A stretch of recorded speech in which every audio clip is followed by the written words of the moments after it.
வணக்கம். ஃபர்ஸ்ட் நியூஸின் பிரதான செய்திகளோடு இணைந்திருக்கும் நான் கிருபா தமிழ்வெளி. விரிவான செய்திகளுக்குள் செல்லும் முன்னதாக முதலில் இன்றைய தலைப்புச் செய்திகள். பிரான்ஸ் நாடாளுமன்றம் கலைப்பு, தேர்தல் திகதி அறிவிப்பு. ஈரான் ஜனாதிபதி தேர்தலில் 6 பேர் போட்டி. இஸ்ரேலிய அமைச்சர் பெனி கான்ஸ் ராஜினாமா. கனடாவில் இந்தியர் சுட்டுக்கொலை, 4 பேர் கைது. ஏடன் வளைகுடாவில் சரக்கு கப்பல் மீது ஹவுதி தாக்குதல். உக்ரைன் ட்ரோன் தாக்குதலில் ரஷ்யாவின் நவீன போர் விமானம் சேதம். இனி விரிவான செய்திகள். பிரான்சில் ஜூன் மாதம் 30 மற்றும் ஜூலை மாதம் 7 நாடாளுமன்ற தேர்தல் இடம்பெறவுள்ள நிலையில் பிரான்ஸ் நாடாளுமன்றம் கலைக்கப்பட்டதாக அறிவிக்கப்பட்டுள்ளது. பிரான்ஸ் ஜனாதிபதி இம்மானுவேல் மேக்ரான் நாட்டு நாடாளுமன்றத்தை கலைத்துள்ளார். நாடாளுமன்றம் கலைக்கப்பட்டதாக அறிவித்த ஜனாதிபதி இம்மானுவேல் மேக்ரான் ஜூன் மாதம் 30 மற்றும் ஜூலை மாதம் 7 நாடாளுமன்ற தேர்தல் நடைபெறும் என்றும் தெரிவித்துள்ளார்.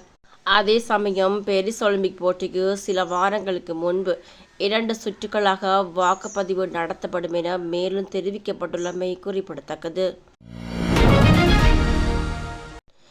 ஈரான் நாட்டின் ஜனாதிபதி தேர்தல் வேட்பாளர்கள் இறுதிப் பட்டியலில் 6 பேர் இடம் பிடித்துள்ளனர்.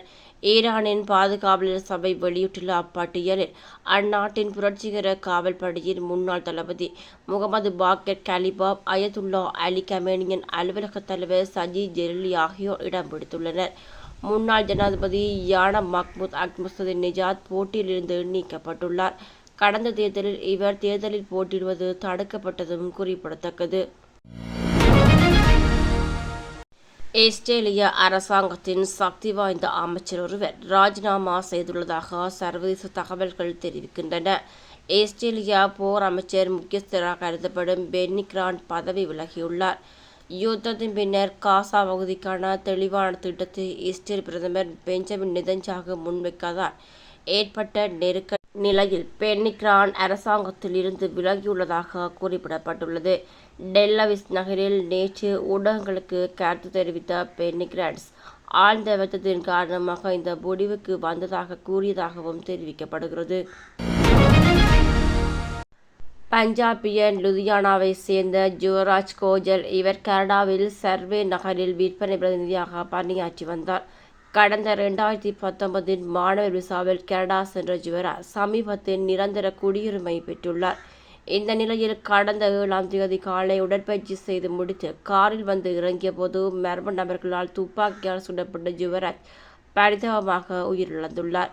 இவர் மீது எந்த வழக்குகளும் இல்லை. இந்த கொலை தொடர்ச்சியாக சந்தேகத்தின் பேரில் 4 பேரை போலீசார் கைது செய்து விசாரிக்கின்றனர். இந்தியர் என்பதற்காக ஜுவராஜ் குறிவைத்து கொல்லப்பட்டார் என்ற கோணத்திலும் போலீசார் விசாரிக்கின்றனர்.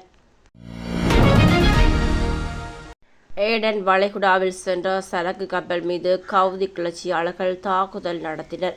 ஹமாஸ் படையினருக்கு ஏமனில் உள்ள ஹவுதி அமைப்பும் லெபனானின் ஹிஸ்புல்லா அமைப்பும் ஆதரவு அளித்து வருகின்றன.